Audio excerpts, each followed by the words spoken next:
மாதா TV நேயர்களுக்கு வணக்கம். கனவு மெய்ப்பட எண்ணற்ற கனவுகளோடு காத்திருக்கக்கூடிய +2 முடித்த மாணவர்களுக்கான ஐயங்களை தீர்க்கக்கூடிய இந்த நிகழ்ச்சிக்கு +2 முடித்த மாணவ மாணவிகளை அன்போடு வரவேற்கிறேன். இன்றைக்கு நாம் விவாதத்திற்கு எடுத்துக்கொண்டிருக்கிற கருத்து, எந்த மாதிரி படிப்புகளை தெரிவு செய்தால் நாம் அரசினுடைய உயர் பதவிகளை அலங்கரிக்கலாம். தமிழக அரசு, மத்திய அரசு மற்றும் தனியார் நிறுவனங்களில் டெக்னிக்கல் தொழில்நுட்பத் துறையில், குறிப்பாக ஐடி துறையில் எந்தெந்த படிப்புகளை படித்தால் என்னென்ன வேலை வாய்ப்புகள் இருக்கிறது என்பது குறித்து நாம் விவாதிக்கவிருக்கிறோம். நம்மிடையே கருத்துக்களை பகிர்ந்து கொள்ள வந்திருப்பவர்கள் 3 மிகப்பெரிய துறை வல்லுநர்கள். முதலாவதாக உயர் திரு கிறிஸ்துதாஸ் காந்தி IAS அவர்கள். ஏறக்குறைய பல்வேறு மாவட்டங்களில் மாவட்ட ஆட்சித்தலைவராக, பல்வேறு துறைகளுக்கு செயலராக, தமிழக அரசினுடைய துறை செயலராக, இறுதியாக கூடுதல் தலைமைச் செயலாளர் பொறுப்பிலிருந்து ஓய்வு பெற்றிருக்கிற ஐயா கிறிஸ்துதாஸ் காந்தி அவர்களை அன்போடு வரவேற்கிறேன். வணக்கங்க ஐயா. அடுத்ததாக இன்னொரு எக்ஸ்பர்ட், ITS ஆஃபீஸர். ஐயா எப்படி IAS ஆஃபீஸர், இவர் ஐடி இந்தியன் டெலிகாம் சர்வீசஸில் உயர் பொறுப்பை வகித்த டாக்டர் VK சஞ்சீவி அவர்களை அறிமுகப்படுத்துவதில் மகிழ்ச்சி அடைகிறேன். டாக்டர் VK சஞ்சீவி அவர்கள் நமது மத்திய அரசினுடைய BSNL துறையிலே principal general manager project southern state. அவர் பணிக்காலத்தின் இறுதியில், அதாவது ரிட்டையர்மெண்ட் ஸ்டேஜில் சீஃப் ஜெனரல் மேனேஜர் சென்னை சர்க்கிளில் பணியாற்றினாங்க. தொழில்நுட்ப யுக்திகளை BSNL நிறைய, அவங்களோட தொழில்நுட்ப ஆலோசனைக்கேற்ப BSNL நிறைய மாறுதலை செஞ்சாங்க. அதோட பல பலன்களை நாம் எல்லாம் அனுபவித்திருக்கிறோம் BSNL. Sir, we welcome you for this program. கூடுதல் சிறப்பு, இவர் கணிப்பொறி அறிவியல் துறையில் முனைவர் பட்டம் பெற்றவர் டாக்டர் VK சஞ்சீவி. மூன்றாம் எக்ஸ்பர்ட் ஃப்ரம் இண்டஸ்ட்ரி, இவர் மிஸ்டர் ஜூலியஸ் சீசர். ஏறக்குறைய 15 ஆண்டுகால இண்டஸ்ட்ரி அனுபவம், கார்ப்பரேட் அனுபவம் வாய்ந்தவர். தற்பொழுது deputy manager values India private லிமிடெட்ல ஐடி துறையில் வேலை பார்க்குறாரு. ஜூலியஸ் சார், உங்களையும் இந்த அரங்கிற்கு வருக வருக அன்போடு வரவேற்கிறோம். நண்பர்களே, நம்ம நேற்று, அதற்கு முந்தின நாள் ஆர்ட்ஸ் அண்ட் சயின்ஸ், 2வது நாள் ப்ரொஃபஷனல் கோர்ஸான பேராமெடிக்கல் இன்ஜினியரிங், அது சார்ந்த ப்ரொஃபஷனல் கோர்ஸை பற்றி பார்த்தேன். இன்றைக்கு குறிப்பாக நிறைய +2 தம்பிகள் தங்கைகள் அரசு உயர் பதவியை அலங்கரிக்கணும்னு ஆசைப்படுறவங்க நிறைய பேர் இருக்கீங்க. IAS ஆஃபீஸர் ஆகணும், IPS ஆஃபீஸர் ஆகணும், அது போன்ற நிறைய உயர் பதவிகளுக்கு வரணும். அது மட்டும் இல்லாமல் தமிழ்நாடு அரசு குரூப் A சர்வீசஸில் டெபுட்டி கலெக்டர் ஆகணும், DSP ஆகணும், இப்படி நிறைய பதவிகளை வரணும்னு ஆசைப்படுவீங்க. அதே போல் இன்னைக்கு மத்திய அரசு தொழில்நுட்ப நிறுவனங்களில் என்னென்ன டெக்னிக்கல் ஆஃபீஸர்ஸ்க்கான வாய்ப்புகள் இருக்குது, அப்புறம் ஐடி இண்டஸ்ட்ரி, கார்ப்பரேட் செக்டாரில் என்னென்ன துறை வாய்ப்புகள் இருக்குது, இந்த படிப்புகள், இந்த துறைகளுக்கெல்லாம் வேலை வாய்ப்பு பெறணும் அப்படின்னா என்னென்ன படிப்புகள் படிக்கலாம், அதற்கான தயாரிப்புகள் எப்படி இருக்கணும், என்னென்ன நுணுக்கங்கள், என்னென்ன ஸ்கில்ஸை வளர்த்துக்கணுங்கிற நான் பேச போகிறோம். முதலாவதாக நான் IAS ஆஃபீஸர் ஐயா கிறிஸ்துதாஸ் காந்தி அவர்களிடமிருந்து தொடங்க விரும்புகிறேன். ஐயா, காம்படிட்டிவ் எக்ஸாம்ஸ், நம்ம தமிழகத்தை பொறுத்தவரை மாணவர்கள் ரொம்ப குறைவான எண்ணிக்கையில் தான் காம்படிட்டிவ் எக்ஸாம்ஸ் தேர்வுக்கு தயாராகிறாங்க. ஏன்னா அதை பற்றின புரிதல் இல்லாமல் இருக்குது. அதை பற்றின புரிதல் UG படிக்கும் பொழுதே, சரியான துறையை தேர்ந்தெடுக்கும் பொழுது அவங்க ஸ்ட்ராங்கான ப்ரிப்பரேஷனில் போய் நிறைய மாணவர்கள் அரசு துறையில் உயர் பதவிகள் வர்றதுக்கான பாசிபிலிட்டிஸ் இருக்குது. அதனால் முதல்ல நீங்கள் தம்பிகள் தங்கைகளுக்கு நீங்கள் என்னென்ன சென்ட்ரல் கவர்மெண்ட்டில் என்னென்ன வாய்ப்புகள் இருக்குது, தமிழ்நாடு அரசில் என்னென்ன வாய்ப்புகள் இருக்குது, மத்திய அரசு நிறுவனங்களில் என்னென்ன வாய்ப்புகள் இருக்குன்றதை தெளிவுபடுத்துங்க ஐயா. முதலில் இப்போ 12வது படித்திருக்கிற அனைத்து மாணவ மணிகளும் அவளுக்கு வெற்றி பெற நான் வாழ்த்துகிறேன். ஒவ்வொருவரும் வெற்றி பெற வேண்டும் என்று நான் வாழ்த்துகிறேன். நீங்கள் தலை சிறந்து வர வேண்டும் அப்படின்லாம் நான் ஒன்றும் அழுத்தியெல்லாம் சொல்ல மாட்டேன். ஒவ்வொருவனுக்கு ஒரு தலை தான் இருக்க முடியும், ஒருவர் தான் தலை சிறந்து வாழ முடியும். எல்லாரும் தலை சிறந்தெல்லாம் வாழ முடியாது, வர முடியாது. ஆகவே நான் என்ன அளவில் நான் என்னை தேற்றி கொண்டு வர வேண்டும். ஆகவே 12 படித்த மாணவ மணிகள் மே 8ஆம் தேதி உங்களுக்கு என்ன மதிப்பெண்கள் வருதோ அதுதான் உங்களுடைய சொத்து, அதுதான் உங்களுடைய மதிப்பு, அதுதான் உங்களுக்கு தலைச்சிறப்பு என்ற ஒரு நல்ல உங்கள் மீது நம்பிக்கையோடு நீங்கள் கல்லூரிக்கு வாருங்கள். இப்போ ஐயா சொன்னாங்க, ஏதோ தமிழ்நாட்டு மக்கள்லாம் ரொம்ப கம்மியாக ஏதோ காம்படிட்டிவ் எக்ஸாம் எழுதி என்னமோ கம்மியாக அந்த சர்வீஸுக்கெல்லாம் வராங்க அப்படின்ற மாதிரி என்னமோ சொன்னார். ஒருவேளை எனக்கு என்ன தோணுதுன்னா, ஒருவேளை அதனால தான் இந்த தமிழ்நாடு தலை சிறந்த மாநிலமாக விளங்குகிறதோ என்று எனக்கு தோன்றுகிறது. ஆகவே நீங்க ரொம்ப பித்து பிடிச்சு போகாதீங்க அப்படின்னு நான் சொல்லலாம் என்று கருதுகிறேன். எந்த வகையான போட்டித் தேர்வாக இருந்தாலும் சரி, அது இந்த மாதிரி மாநில போட்டித் தேர்வுகளான டெப்டி கலெக்டர் போட்டித் தேர்வோ, அல்லது ஒரு சாதாரண விஓ போட்டித் தேர்வோ, அல்லது ஒரு யூனியன் பப்ளிக் சர்வீஸ்ல நடத்துற மாதிரியான ஒரு ஐஏஎஸ் தேர்வுகளோ, எதற்கும் இந்த சப்ஜெக்ட் தான் அப்படின்னு ஒன்றும் கிடையாது. இப்போ நாங்கள் படிக்கும் பொழுதெல்லாம் எந்த சப்ஜெக்டில் எழுதலாம் என்பது ஒரு இவ்வளவு சப்ஜெக்ட் தான் அப்படின்னு அதில் குறிக்க வச்சுருந்தாங்க. ஒரு 10-15 சப்ஜெக்ட் மேலே அதில் எழுத முடியாது. இப்போ எடுத்துக்காட்டாக சொல்லணும்னா, நான் இங்கிலீஷில் படித்தேன், இங்கிலீஷ் லிட்ரேச்சர் படித்தேன் அப்படின்னா, நான் கூடுதலாக ஒரு ஹிஸ்ட்ரி படிக்க வேண்டி வந்தது, கூடுதலாக ஒரு தமிழ் படிக்க வேண்டியது, அவ்வளோதான். அதுக்கு மேலே நான் எங்கேயும் போக முடியாது. ஆனால் இப்பொழுது நீங்கள் எந்த படிப்புக்கு போனாலும் சரி, நீங்கள் போட்டித் தேர்வுகளை எழுதலாம். நீங்க தமிழ் படிக்கலாம், நீங்க இங்கிலீஷ் படிக்கலாம், ஹிந்தி படிக்கலாம், நீங்க அக்ரி படிக்கலாம், நீங்க வெட்டினரி சயின்ஸ் படிக்கலாம், நீங்க என்ஜினியரிங் போகலாம், நீங்க டாக்டர் படிப்பு எம்பிபிஎஸ் படிப்பு கூட போகலாம். நீங்க எம்பிபிஎஸ் நீங்க எம்காமும் படிக்கலாம். ஏதுவாவது படிங்க. எது படித்தாலும் அந்த அந்த சப்ஜெக்டை வைத்துக்கொண்டு நீங்கள் போட்டித் தேர்வுகளை எழுதிவிட முடியும். அதுக்கப்புறம் கூடுதலாக ஏதாவது ஒரு 1-2 சப்ஜெக்ட் நீங்கள் எழுத வேண்டி வரும். அது இந்த சப்ஜெக்ட் தான் அந்த சப்ஜெக்ட் தான் அப்படின்னு நீங்க அதுக்குன்னே நீங்க வந்து டிகிரி எல்லாம் தேர்ந்தெடுப்பதை இந்த காம்படிட்டிவ் எக்ஸாம் மனசுல வைத்து நீங்கள் செய்ய வேண்டுவதில்லை. இப்ப தமிழ் படித்தவர்களே அவர் ஆக பெரும் எண்ணிக்கையிலே இப்ப ஐஏஎஸ்குள்ள வந்துட்டாங்க. ஆகவே நான் தமிழ் லிட்ரேச்சர் எடுத்தா ஐஏஎஸ் எழுத முடியுமா? இல்லை நான் ஹிஸ்ட்ரி எடுத்தால் தான் நல்லா இருக்குதா? இல்லை நான் சைக்காலஜி எடுத்தால் நிறைய மார்க் வரும், இப்படி என்ற பரவலான சில பிம்பங்கள்லாம் இருக்குது. அப்படி எந்த பிம்பங்களும் கிடையாது. நீங்கள் டிகிரிக்கு போகும் பொழுது உங்களுக்கு எது உங்களுக்கு ஏற்புடையதாக இருக்குமோ ஒன்று, உங்களுக்கு ஏற்புடையதாக இருந்தாலும் அது உங்களுக்கு கிடைக்கக்கூடிய டிகிரியாக இருக்கிறதா, உங்கள் பெற்றோர்கள் அந்த ஃபீஸை கட்டக்கூடிய ஒரு நிலையில் இருக்கிறார்களா என்பதை பார்த்து நீங்க எந்த டிகிரிக்கும் போகலாம் என்பதை நான் முதற்கண் சொல்லிக் கொள்கிறேன். ஐயா ரொம்ப தெளிவாக சொல்லியிருக்காங்க. நீங்கள்லாம் நோட் பண்ணிக்க வேண்டியது, நீங்கள் பயப்படவே வேண்டியதில்லை.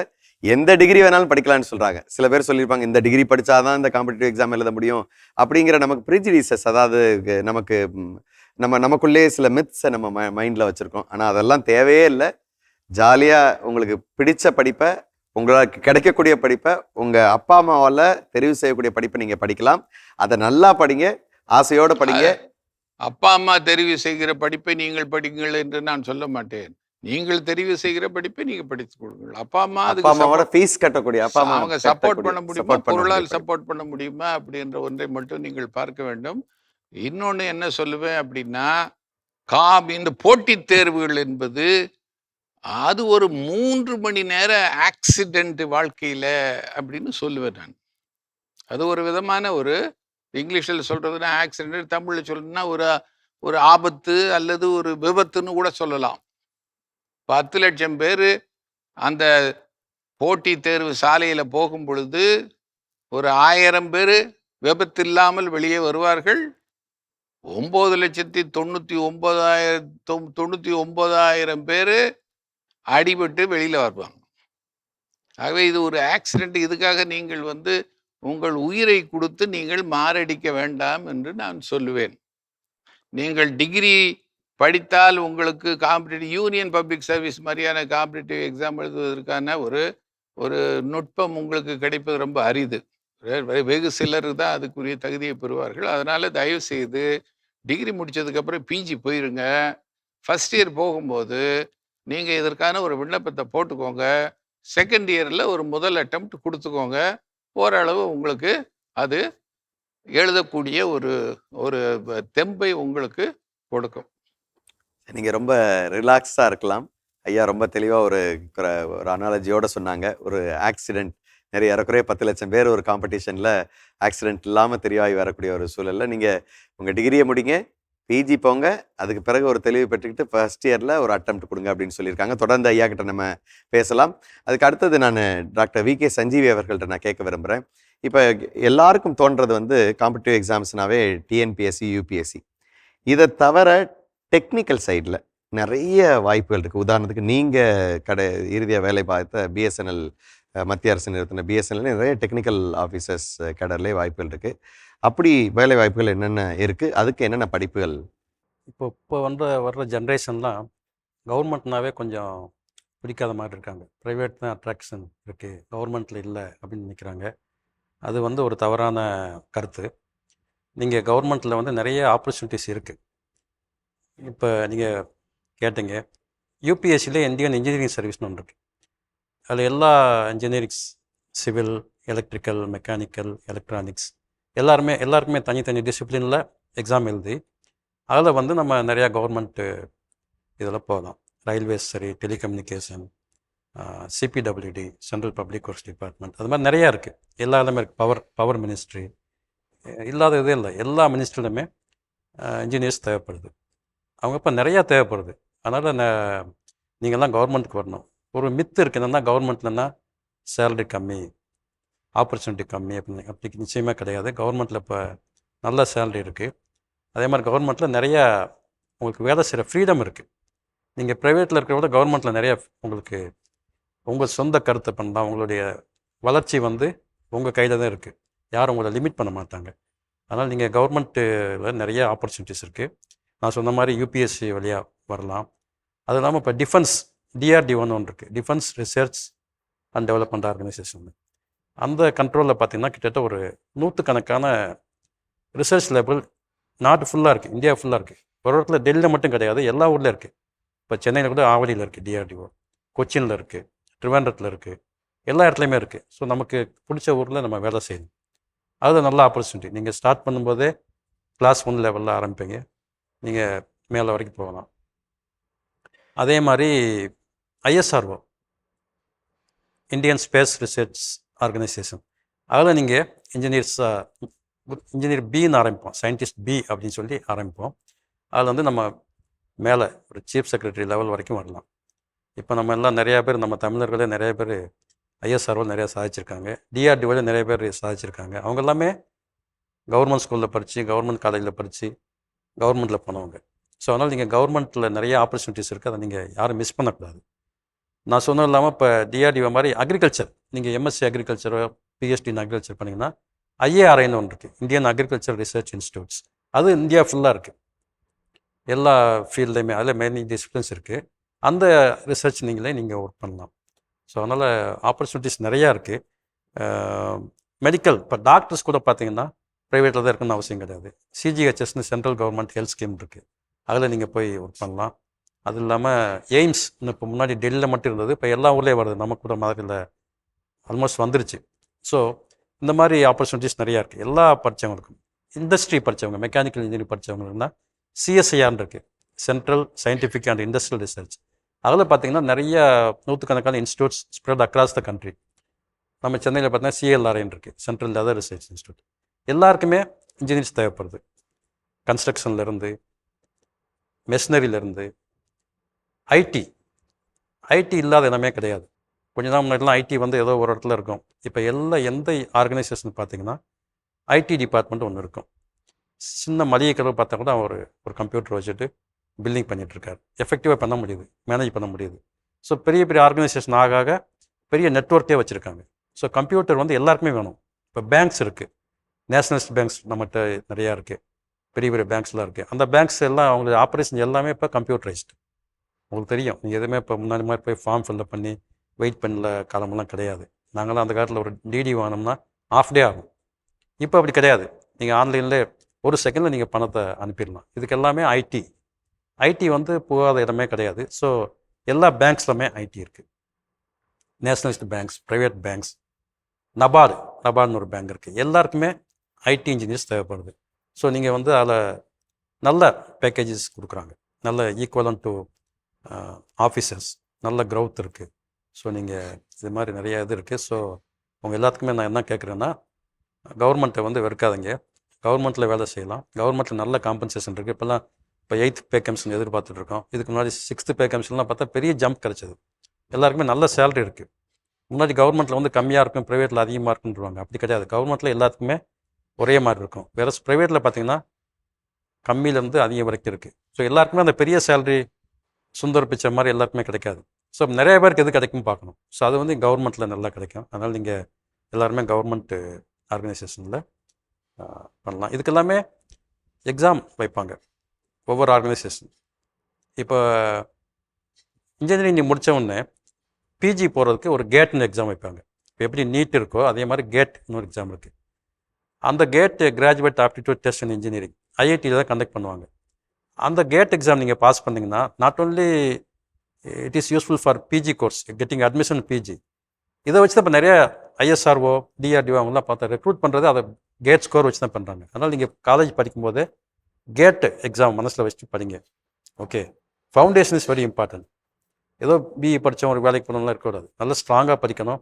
சப்ஜெக்டில் ஃபண்டமெண்டல்ஸ் நல்லா படிக்கணும். அதெல்லாம் படித்து நீங்கள் கேட்டில் தான் ஈஸியாக ஸ்கோர் வாங்கிடலாம். கேட் ஸ்கோர் வாங்கிட்டால் நீங்கள் எதர் பிஜி போகலாம், இல்லைன்னா கவர்மெண்ட் ஜாபுக்கு போகலாம். பிஜி போய்ட்டுன்னா அதுக்கப்புறம் இன்னும் ஹையர் லெவலில் நீங்கள் என்ட்ரி ஆகணும். அதனால் lot of scopes are there for engineering people. Not only for engineering. எதாவது நீங்கள் ஆர்ட்ஸ் படித்தா கூட பிஎஸ்சி கம்ப்யூட்டர் சயின்ஸ் படிங்க, எம்எஸ்சி கம்ப்யூட்டர் சயின்ஸ் படிங்க, ஐடி படிங்க. எல்லாருக்குமே ஆப்பர்ச்சுனிட்டி இருக்குது. நான் இன்ஜினியரிங் ஆல்சோ, நான் IT also they have lot of scope in all the banks.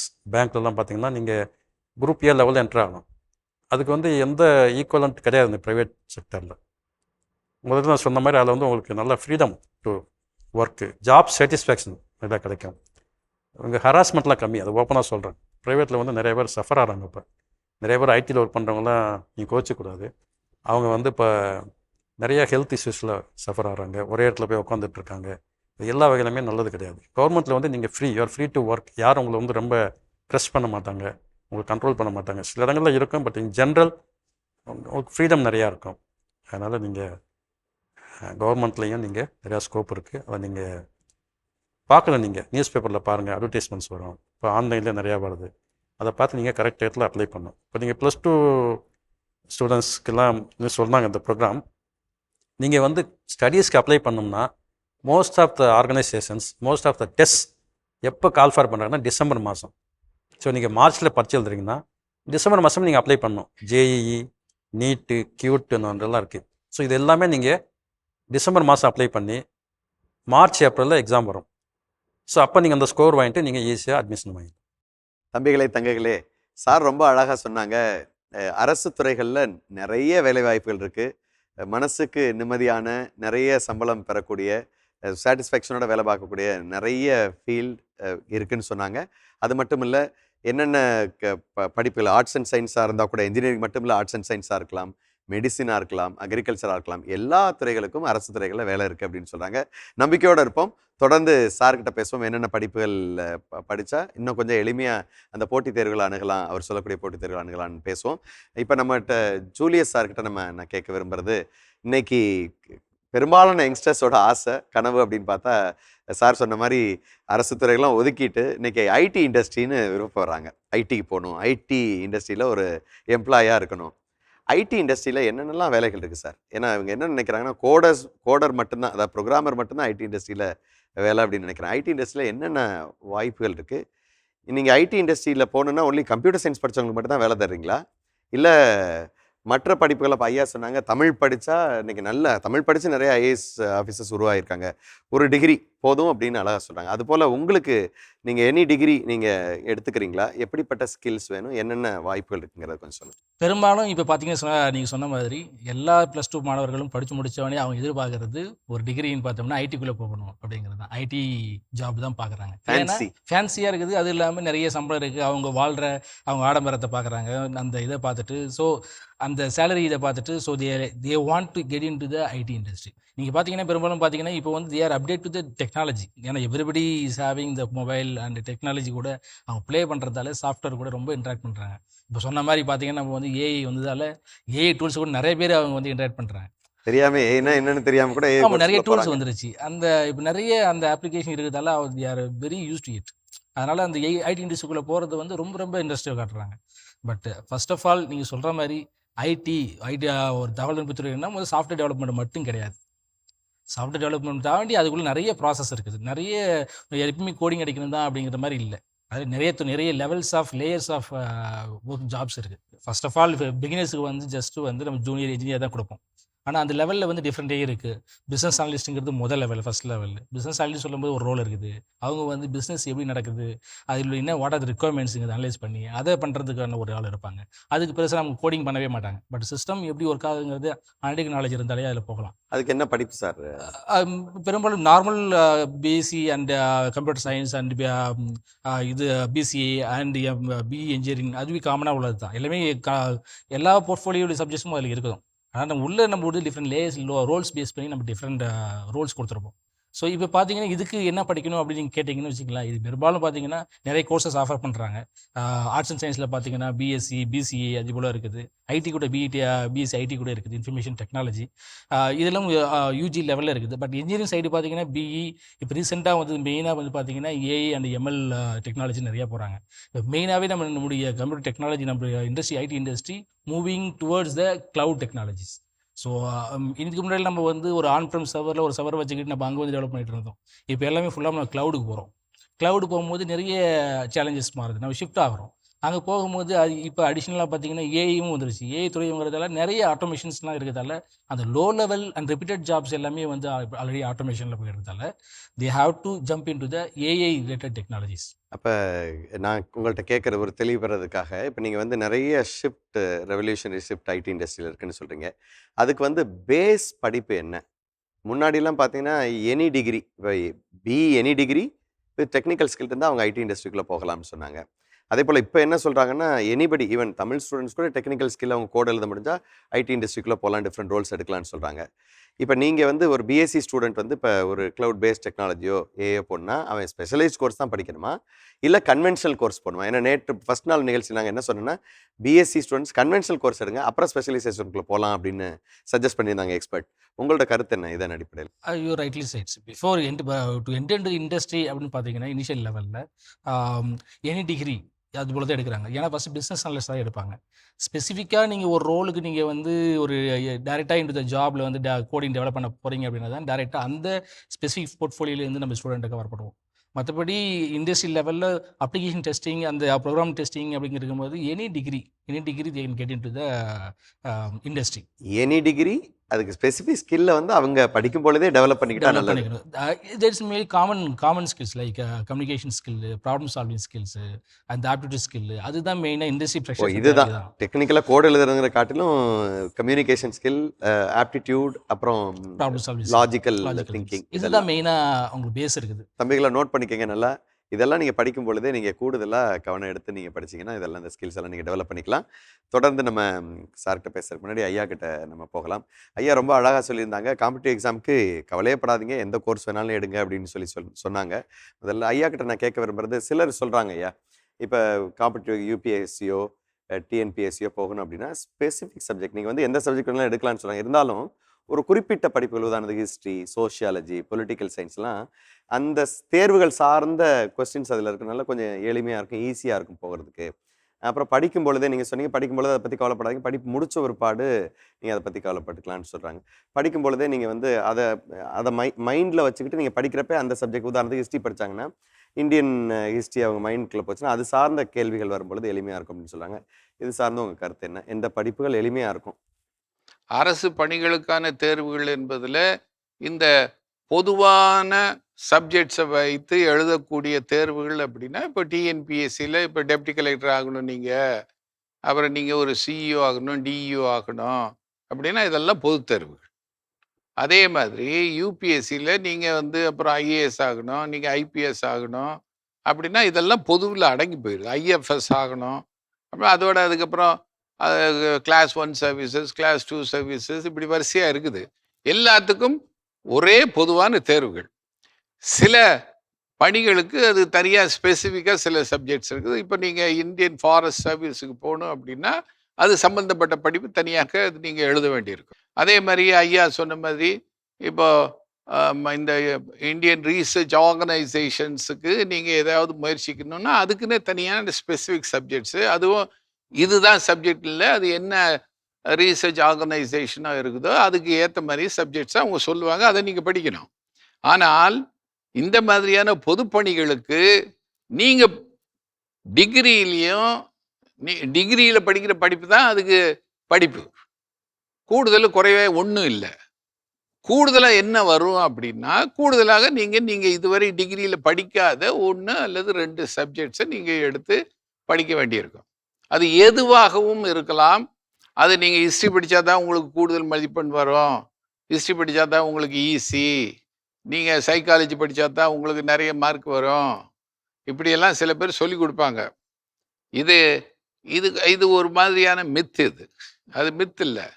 நான் உங்களுக்கு என்ன சொல்லுவேன் அப்படின்னா, நீங்கள் போட்டித் தேர்வுகளுக்கு போக வேண்டி இருந்தால் உங்களுடைய நேச்சுரல் இன்க்ளினேஷன், இயற்கையாக உங்களுக்கு எந்த சப்ஜெக்டில் உங்களுக்கு ஒரு பிடித்தம் இருக்கிறதோ அல்லது அதில் ஒரு உங்களுக்கு ஒரு தெம்பு இருக்கிறதோ அதை எடுத்து படிங்க, அவ்வளோதான். அதை நீங்கள் படிப்பதற்கு வருஷ கணக்கெல்லாம் தயவு செய்து செலவு பண்ணாதீங்க. நீங்கள் டிகிரி முடித்ததுக்கப்புறம் நீங்கள் பிஜி போங்க, நீங்கள் காம்படிட்டிவ் எக்ஸாம்ஸு முயற்சி பண்ணாதீங்க. பிஜி படிக்கும்பொழுது ஃபஸ்ட் இயரில் நான் அதுக்கப்புறம் என்ன அந்த ஸ்பெஷல் சப்ஜெக்ட்ஸ் தேர்வு செய்யணும் என்பதை யோசித்து கொள்ளுங்கள். அது உங்களுடைய அறிவு எதை நோக்கி உங்களை செலுத்துகிறதோ அந்த சப்ஜெக்டை நீங்கள் தேர்ந்தெடுத்து கொள்ளுங்கள். செகண்ட் இயரில் உங்களுடைய அகாடமிக் சப்ஜெக்ட்ஸோட இந்த இதையும் கொஞ்சம் லேசாக படிச்சுக்கோங்க. உங்கள் எம்ஏ தேர்வை நீங்கள் புறந்தள்ளி விட்டு நீங்கள் இந்த காம்படிட்டிவ் எக்ஸாமுக்கு நீங்கள் ப்ரிப்பேர் பண்ணுறது என்பது அது அவ்வளவு அறிவுடைய செயலாக எனக்கு தோன்றவில்லை. அதுக்கப்புறம் நீங்கள் பிஏ படிச்சிட்டீங்க, எம்ஏ படிச்சிட்டீங்க, ஒரு சப்ஜெக்டை உங்களுக்கு தெரிஞ்ச சப்ஜெக்டை நீங்கள் 5 வருஷம் படிச்சிருக்கிறீங்க, அதை தான் திரும்ப கேட்க போகிறாங்க. ஆகவே நீங்கள் அது அப்படியே லேசாக இந்த பக்கம் ஒரு திருப்பி பார்த்துட்டு போனீங்கன்னா எழுதிடலாம். அந்த ஸ்பெஷல் சப்ஜெக்டை படிக்கிறதுக்கு தான் உங்களுக்கு கொஞ்சம் கூடுதல் எஃபர்ட்டு. அந்த கூடுதல் எஃபர்ட்டுக்கு உங்களுக்கு 6 மாதம் இருந்தால் போதும். அதுக்காகத்தான் நான் என்ன சொல்கிறேன்னா, நீங்கள் இப்போ இந்த கமர்ஷியல் இன்ஸ்டிடியூஷன் செய்கிற மாதிரி 1 லட்ச ரூபா 2 லட்ச ரூபா கொடுத்துக்கிட்டு நான் நாடு கடந்து கடல் கடந்து மலை கடந்து நான் இங்கே சென்னையிலேயே முகாமிட்டு 1 வருஷம் படிப்பேன் அப்படி என்பதெல்லாம் மாரடிக்கிற விஷயமாக எனக்கு தோன்றுகிறது. மிஞ்சி போனால் நீங்கள் ஏற்கனவே உங்கள் அகாடமிக்ஸில் கொஞ்சம் நீங்கள் நல்ல திறம்பட இருப்பவராக இருந்தால் 3 மாதம், அதுக்கப்புறம் நீங்கள் இன்னும் கொஞ்சம் அவ்வளவு நீங்கள் திறம்பட இல்லை என்றால் ஒரு 6 மாதம் படிச்சிட்டிங்கன்னா நீங்கள் எழுதிடலாம். நான் சொன்ன மாதிரி இது ஒரு 3 மணி நேர ஆக்சிடென்ட்டு. நீங்கள் என்னதான் நீங்கள் அகாடமிக்கில் என்னதான் படித்து அதெல்லாம் வச்சுருந்தாலும் இந்த 3 நேர தேர்வில் நீங்கள் எப்படி பர்ஃபார்ம் பண்ண போகிறீங்க என்பது தான் இதை தீர்மானிக்கிற விஷயமாக இருக்கிறது. அதனால் இதை நீங்கள் ரொம்ப மாரடிக்காதீங்க என்பதை நான் கெஞ்சி கேட்டுக்கொள்வேன். இங்கே போட்டித் தேர்வுக்கு நீங்கள் ஆவல் பட்டீர்கள் என்றால் 1 வருஷம் பண்ணுங்க, 2 தடவை பண்ணுங்க, 3 தடவை பண்ணுங்க. அதுக்கு மேலே இல்லை வரல அப்படின்னா உங்கள் வழியை தேடி போயிருங்க. இதுதான் என்னுடைய அட்வைஸு. அரசு பணிகள் எல்லாம் அற்பமானவை என்றும் கருத வேண்டியதில்லை. அதே சமயம் அரசு பணிகள் தான் அது அது அது என்ன சொல்ல அணிமணியான பணி அப்படின்னு கருத வேண்டியதில்லை. போட்டித் தேர்வுகளை அது எழுதுனா தான் அவனுக்கு அறிவு நுணுக்கம் அதிகம் இருக்கிறது அப்படி என்ற நினைப்பிலும் போக வேண்டியதில்லை. அதை எப்படியாவது நான் அடித்து புட்டிச்சு நான் அதை பிடிச்சிடணும் அப்படி என்பதற்காக எங்கள் அப்பா ஆத்தா சம்பாதிச்சு வச்சிருக்க சொத்தெல்லாம் அங்கே கோச்சிங் சென்டருக்கு போய் கொடுத்துட்டு நீங்கள் சீரழியும் வேண்டுவதில்லை என்பதை மட்டும் நான் உங்களுக்கு ஒரு ஒரு ஒரு ஆற்றுப்படுத்துதலாக சொல்லிக்கொள்ள விரும்புகிறேன். ஐயா நிறைய மித்ஸை உடைச்சிருக்காங்க. நம்ம மனசில் நிறைய ப்ரிஜுடிசஸை பல பேர் சொல்லி நம்ம வச்சுருக்கோம், அதை உடைச்சிருக்காங்க. அதாவது நீங்கள் அழகாக அவர் சொன்ன பாயிண்டில் எனக்கு ரொம்ப பிடிச்சமான தம்பிகள் நோட் பண்ணிக்க வேண்டியது, உங்களுக்கு என்ன பிடிக்குதோ பிடிச்சதை பிடிச்ச மாதிரி ரசித்து படிங்க. கண்டிப்பாக பிஜியும் படிங்க. இப்போ நீங்கள் யூஜி என்ன படிக்க விரும்புகிறீங்க 2 நாள் நீங்கள் கேட்டிருப்பீங்க. எந்த படிப்பு உங்களுக்கு தகுந்ததுன்னு நீங்கள் நினைக்கிறீங்களோ, உங்களுக்கு இயற்கையாகவே நீங்கள் ஆசைப்படுற படிப்பை எடுத்து படிங்க. அதை நல்லா சந்தோஷமாக படிங்க. That goes into your mind. PG படிங்க. படிக்கிற பொழுதே நீங்கள் வந்து அந்த முதலாம் ஆண்டில் ஒரு அட்டெம்ப்ட் கொடுங்க. அப்படி கொடுக்கும் பொழுது நீங்கள் படித்தது தான் அதில் கேட்க போகிறாங்க. கூடுதலாக 2-3 ஸ்பெஷலைசேஷன் படிக்கிறப்ப நீங்கள் வந்து 2-3 எது உங்களுக்கு எளிமையாக அந்த நீங்கள் படித்த படிப்பு போட்டித் தேர்வுகளுக்காக உங்களுடைய முதுகலை படிப்பை நீங்கள் பறிகொடுக்காதீர்கள் அப்படின்ற ஒரு விதியை நீங்க வச்சுக்கோங்க. எம்பசைஸ் பண்ணி சொல்றாங்க. அப்ப அந்த 2ஆம் ஆண்டுல நீங்க வந்து அதுக்கான தயாரிப்புகளுக்கு ரொம்ப மெனக்கட வேண்டாங்கிறாங்க. கேஷுவலா செல்ஃப் இன்க்ளினேஷன் ரொம்ப பாசிட்டிவா நேர்மறையா நீங்க படிக்கும் பொழுது இயல்பா வந்துருங்கிறாங்க. ஒருவேளை நீங்க அட்டம் பண்ணி நிறைய உங்களோட கமர்ஷியல் சென்டர்ஸ்ல கொண்டு போய் உங்க பணத்தை இழந்துட வேண்டாங்கிறதான் தெளிவா சொல்லியிருக்காங்க. தம்பிகளை தங்கைகளை, அடுத்ததாக நம்ம டாக்டர் சஞ்சீவி அவர்கள்ட்ட கேட்போம். நிறைய அரசு துறைகளில் இருக்கக்கூடிய டெக்னிக்கல் லைனில் இருக்கக்கூடிய வேலைவாய்ப்புகள் சொன்னாங்க. நிறைய துறைகள் சொன்னாங்க. குறிப்பாக நான் பார்க்குறது இப்போ ரயில்வேஸில் பெரிய பெருந்துறை நிறுவனமான பொதுத்துறை நிறுவனமான ரயில்வேஸ், அவர் சார்ந்திருக்கக்கூடிய பிஎஸ்என்எல் போன்ற தொலைத்தொடர்பு நிறுவனங்களில் நிறைய பணி வாய்ப்புகள் டெக்னிக்கல் சைடில் இருக்குது. சார், நான் கேட்க விரும்புகிறது, இப்போ இவங்களுக்கு வந்து ஏதாவது ஸ்பெசிஃபிக் பிஇ டிகிரி இல்லை எனி பிஇ டிகிரி, அப்புறம் பிஇ டிகிரி போகிறவங்க சிலர் வந்து பேஸ் புரியாமல் ஒரு ஆர்வத்தில் போயிடுறாங்க. மேத்தமெட்டிக்ஸ் அவங்க படிக்க முடியாதனால நிறைய ஃபெயிலியர்ஸ் ஆகி பிஏ முடிக்க முடியாத சூழல் வரனால அவங்க எந்த வேலை வாய்ப்பும் போக முடியாத சூழல் வந்து, அப்படிப்பட்ட சூழலில் எந்த மாதிரியான பிஇ கோர்சஸ் போகலாம்? பேஸ் குவாலிஃபிகேஷன் பிஇ எடுக்கிறதுக்கு என்ன அடிப்படை திறன் அவங்கள்ட்ட இருக்கணும், கற்றல் திறன் இருக்கணுங்கிறத கொஞ்சம் சொல்லுங்கள். இன்ஜினியரிங்கில் பார்த்தீங்கன்னா கோர் இன்ஜினியரிங்னா முன்னாடி சிவில், மெக்கானிக்கல், எலக்ட்ரிக்கல், எலக்ட்ரானிக்ஸ் இந்த 4 மெயின் பிரான்ச்சஸ் தான் இருந்தது. ப்ளீஸ் நோட் இந்த 4 துறைகள் கோர் கோர்சஸ். இப்போ நிறையா வந்துருச்சு. இப்போ பார்த்தா கம்ப்யூட்டர் சயின்ஸில் இருந்தது, அதுக்கப்புறம் ஐடி வந்தது. இப்போ இன்னும் மைக்ரோ ஸ்பெஷலைசேஷன் ஆகி artificial intelligence, cyber security, machine learning, இது மாதிரிலாம் நிறையா ரொம்ப டூ மச் ஸ்பெஷலைஸ்டாக ஆயிடுச்சு. அது வந்து என்னை கேட்டால் அது சரியில்லை. நீங்கள் பேசிக்காக ஃபஸ்ட்டு எல்லாருமே பேசிக் கோர்ஸ் படிக்கணும். நீங்கள் ஐடி சைடு போகணும்னா பிஇ எலக்ட்ரானிக்ஸ் படிங்க, இல்லை first case BE computer science படிங்க. அதுக்கப்புறம் நீங்கள் பிஜி லெவல்லையோ இல்லை எலக்டிவ் சப்ஜெக்டில் நீங்கள் சைபர் செக்யூரிட்டியோ ஆர்டிஃபிஷியல் இன்டெலிஜென்ஸோ படிக்கணும். அப்போ உங்கள் இது நேரமாயிரும் உங்களுடைய அவென்யூஸ். அதனால் நீங்கள் வந்து ப்ராடாக பேசிக் அண்டர் கிராஜுவேட் லெவலில் ப்ராடாக படிக்கணும். ஸோ இப்போ கவர்மெண்ட்டில் நீங்கள் இப்போ யூபிஎஸ்சிலாம் இன்ஜினியரிங் சர்வீஸ்லாம் வேணும்னா சிவில் இன்ஜினியரிங் ஒரு ஸ்ட்ரீம் இருக்குது, எலக்ட்ரிக்கல் ஒன்று இருக்குது, அப்புறம் மெக்கானிக்கல் அண்டு எலக்ட்ரானிக்ஸ். இப்போ இந்த துறைகளில் என்னென்ன வேலை வாய்ப்புகள் இருக்குங்க சார்? நான் ஏற்கனவே சொன்னல, இப்போ பார்த்தீங்கன்னா இப்போ டெலிகம்யூனிகேஷன் இன்ஜினியரிங் சர்வீஸில் நீங்கள் ரயில்வே போகலாம். Railway service of mechanical engineers, railway service of civil engineers, railway service of accounts, அது வந்து அக்கௌண்ட்ஸ் படித்தவங்களுக்கு ஜென்ரல். சேலரி பொறுத்த வரைக்கும் இப்போ நீங்கள் யூபிஎஸ்சியில் என்ட்ரு ஆனீங்கன்னா யூபிஎஸ்சி ஆர் இது மாதிரி DRDO, park, Baba atomic research, அது மாதிரி என்ட்ரார் வந்து சயின்டிஸ்ட் பீன் லெவலில் என்ட்ராரும். அது வந்து ஈக்குவல் டு கிளாஸ் 1. அதில் வந்து நீங்கள் இப்போ 60,000 ருபீஸ்க்கு குறையாமல் இருக்கும். அதுக்கப்புறம் நீங்கள் ரிட்டையர் ஆகும்போது பார்த்துக்குங்க அதே மாதிரி தான். 8th பே கமிஷன்லாம் வந்தால் 1 லட்சத்துக்கு மேலே. ஆமாம், தாராளமாக 1 லட்சம். இப்போ சாதாரண 8th பே கமிஷனில் நேற்று மீட்டிங் நடந்திருக்கு. அதில் வந்து இன்னைக்கு அதில் வந்து குரூப் டி, அதாவது கடைசி அதுக்கு வந்து 68,000 பேசிக் வேணும்னு கேட்டிருக்காங்க. பேசிக் 68,000. மொத்தம் 1 லட்சம். அவனுக்கு எல்லாம் சேர்த்த ஹெச்ஆர்ஏ எல்லாம் சேர்த்தோம்னா எவ்வளோ வரும்? ஸோ அதை கம்பேரே பண்ண முடியாது ப்ரைவேட்டோட. ஸோ அதனால் நிறையா இருக்குது, சேலரியில் கம்மின்னு கிடையாது, நிறையா இருக்குது. நீங்கள் வந்து பேசிக், நான் சொல்கிறது வந்து இந்த பேசிக் கோர்சஸ் நீங்கள் ஆப்ட் பண்ணுங்கள். இப்போல்லாம் சிவில் இன்ஜினியரிங் யாரும் எடுக்க மாட்டுறாங்க, அதே மாதிரி மெக்கானிக்கல் யாரும் எடுக்க மாட்டாங்க. கேட்டால் ஆப்பர்ச்சுனிட்டிஸ் கம்மியாகிடுச்சுன்றாங்க. ஒரு பக்கம் ஐடிக்கு ஆப்பர்ச்சுனிட்டி இருக்குது, சைக்கிளிக்காக வருது. ஒரு 4 வருஷம் முன்னாடி மெக்கானிக்கலுக்கு ரொம்ப டிமாண்ட் இருந்தது, அதுக்கப்புறம் இப்போ கீழே போயிடுச்சு. ஸோ பட் அதெல்லாம் நீங்கள் அதெல்லாம் பார்க்காம பேசிக் கோர்ஸ் படிங்க. அதுக்கப்புறம் நீங்கள் பிஜி பண்ணும்போது ஆர்டிஃபிஷியல் இன்டெலிஜென்ஸோ இல்லை சைபர் செக்யூரிட்டியோ அது மாதிரி நேரோ ஃபீல்டில் படிச்சுக்கணும். சார், இப்போ இந்த சிவிலில் வேலை வாய்ப்புகள் என்னென்னு இருக்குது அரசு துறைகள்? சிவிலில் பாருங்கள் இன்றைக்கி எவ்வளோ ஒர்க் நடக்குது. இப்போ நம்ம சென்னை எடுத்துட்டிங்கன்னா மெட்ரோ ஒர்க் நடக்குது. அதில் 90% ஒர்க் சிவில் ஒர்க் தான். அதெல்லாம் யார் பண்ணுறது? அதுக்கெல்லாம் சூப்பர்வைசர்ஸ் வேணும், இன்ஜினியர்ஸ் வேணும், லீடர்ஸ் வேணும், மேனேஜர்ஸ் வேணும். ஸோ அதெல்லாம் படிக்காதனால நமக்கு ஆளுக்கு இருக்க மாட்டேங்குது. ஸோ நல்ல குவாலிட்டி இன்ஜினியர்ஸ் வேணும். ஸோ நீங்கள் சிவில்லாம் நிறைய பேர் படிக்கணும், கட்டாயம் படிக்கணும். இப்போ குறைஞ்சிருச்சு, ஏன்னா வேலை கிடைக்க மாட்டேங்கிறேன். நிச்சயம் கிடைக்கும். நீங்கள் கவர்மெண்ட்டில் வந்து உங்களுக்கு வேலை எப்போயுமே இருக்குது. ப்ரைவேட் செக்டரில் இருக்குது. எவ்வளோ அப்பார்ட்மெண்ட்ஸ் கட்டுறாங்க, நியூஸ் பேப்பர் திறந்து பாருங்கள், டெய்லி எவ்வளோ அப்பார்ட்மெண்ட்ஸ் அட்வர்டைஸ்மெண்ட்ஸ் வருது. ஸோ இதை பார்த்தா தெரிஞ்சுக்கலாம் எங்கே ஸ்கோப் இருக்குன்னு.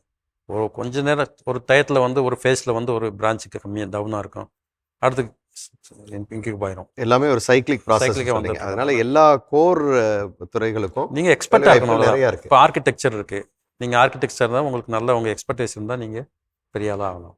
ஸோ உங்கள் சப்ஜெக்டில் ஃபண்டமெண்டலி நல்லா நீங்கள் ஸ்ட்ராங்காக இருக்கணும். அதே மாதிரி ஸ்பெஷலைஸ் பண்ணணும், பிஜி படிக்கணும். வேலை பிஇ முடிச்சோடனே வேலைக்கு ட்ரை பண்ணுறது வந்து எனக்கு வந்து கிடைச்சா நல்லது தான். கிடைக்காத நேரத்தில் நீங்கள் டைம் வேஸ்ட் பண்ணால் இமீடியட்டாக ஒரு பிஜி படிங்க. பிஜி சார் சொன்னதா நீங்க ரீஎம்பசிஸ் ஆமாம், அது நாங்கள் 2 பேரும் PG நாங்கள் எல்லாம் எக்ஸ்பீரியன்ஸ் பண்ணியிருக்கோம். அதனால் நாங்கள் சொல்கிறோம். இப்போ நானே பிஇ படிச்சுட்டு வந்துட்டேன். அதுக்கப்புறம் நான் பிஜி படிக்கணும்னு ஆசைப்பட்டேன், உங்களுக்கு தெரியும். அதுக்கப்புறம் டாக்டரேட் பண்ணேன். அது வேலை சென்டே படிக்கிறது எவ்வளோ கஷ்டம். டைம் ஆக நம்ம குடும்பமும் நமக்கு ரெஸ்பான்சிபிலிட்டி இருக்கும். ஸோ இதெல்லாம் நீங்கள் வேலைக்கு போகிறதுக்கு முன்னாடி எல்லாத்தையும் படிச்சுட்டு போங்க. அது கஷ்டங்கள்லாம் இருக்கும். இப்போ நிறையா பேங்க் லோன் இருக்குது. பேங்க்கில் வந்து இந்த பிரைம் மினிஸ்டர்ஸ் வித்யாலட்சுமின்னு ஒரு ஸ்கீம் இருக்குது. அதில் பேங்க் லோன் பார்த்தீங்கன்னா நீங்கள் 4 லட்சம் வரைக்கும் லோன் வாங்கினா நோ இன்ட்ரெஸ்ட். 4 லட்சத்துலேருந்து 7 லட்சம் வரைக்கும் வாங்கினீங்கன்னா உங்களுக்கு கம்மி இன்ட்ரெஸ்ட். அது மாதிரி நிறையா ஸ்கீம்ஸ் இருக்குது. கவர்மெண்ட் ஸ்கீம்ஸ் வந்து நிறைய பேர் தெரியாது, மேல் லெவலில் பேசுகிறாங்க.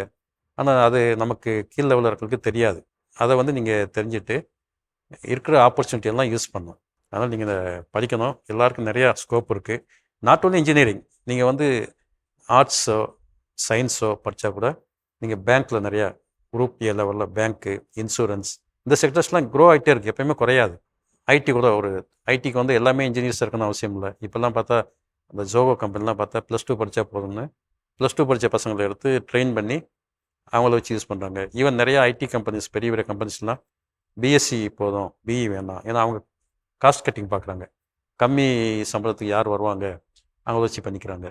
ஸோ இது மாதிரி நிறைய அவங்க ஸ்ட்ராட்டஜி பண்ணும்போது நீங்களும் உங்கள் ஸ்ட்ராட்டஜியை மாற்றிட்டு நீங்கள் எந்த துறை படித்தாலும் தெளிவாக படிக்கணும். அதான் சார் சொன்ன மாதிரி நீங்கள் வந்து உங்கள் சப்ஜெக்டை நீங்கள் விரும்பி நல்லா படிக்கணும். சப்ஜெக்டில் நீங்கள் எக்ஸ்பர்டைஸ் இருந்தால் இந்த பிரான்ச்சு, இந்த ஸ்ட்ரீம் தான் கிடையாது, எல்லாத்துலேயும் நீங்கள் முன்னேறலாம். இப்போ இந்த இன்ஜினியரிங் சப்ஜெக்ட்ஸுக்கு மேத்ஸ் வந்து பேஸ் இருக்கணும்ல சார்? நிறைய மேத்ஸ் கஷ்டப்படுறாங்க. இப்போ மேத்ஸ் சரியாக படிக்காமல் வந்துட்டு இங்கே வந்து பிஇயில் வந்து மேத்ஸில் ஃபெயில் ஆகிடுறாங்க. அவங்களுக்கு உங்கள் அட்வைஸ்? மேத்ஸில் எக்ஸ்பெஷலி செகண்ட் இயரில் ஒரு கோர்ஸ் இருக்குது. நாங்கள் படிக்கும்போது நாங்கள் 5 இயர் கோர்ஸ் படித்தோம். 4th இயர் வரைக்கும் மேத்தமெட்டிக்ஸ் இருந்தது. மேத்தமெட்டிக்ஸில் ஃபெயில் ஆகிறது ரொம்ப ரேர் தான். நிறைய பேர் சென்டமெல்லாம் வாங்கியிருக்கோம். ஆனால் இப்போ வந்து செகண்ட் இயரில் ஒரு கோர்ஸ் இருக்குது, நிறைய பேர் அதில் ஃபெயில் ஆகிறாங்க. ஒரு ஸ்டூடெண்ட் நல்லா டாப்பில் இருந்து டக்குன்னு ஒரு ஃபெயில் ஆகிறாங்கன்னா அது ரொம்ப அவருக்கும் அவங்க பேரண்ட்ஸுக்கும் ரொம்ப கஷ்டமான ஒரு சூழ்நிலை. அதனால் அதை வந்து இப்போ யூனிவர்சிட்டிஸ் வந்து ரிவ்யூ பண்ணலாம். அதை வந்து ஃபெயில் ஆகாத மாதிரி அவங்க ஸ்ட்ரக்சரை மாற்றலாம், கண்டென்ட்டை மாற்றலாம். அது ஏன் அப்படி அவ்வளோ கஷ்டமாக ஏன் படிக்கணும்? இன்ஜினியரிங் படிக்கிறவங்களுக்கு மேத்தமெட்டிக்ஸ் பேசிக் இருந்தால் போதும்.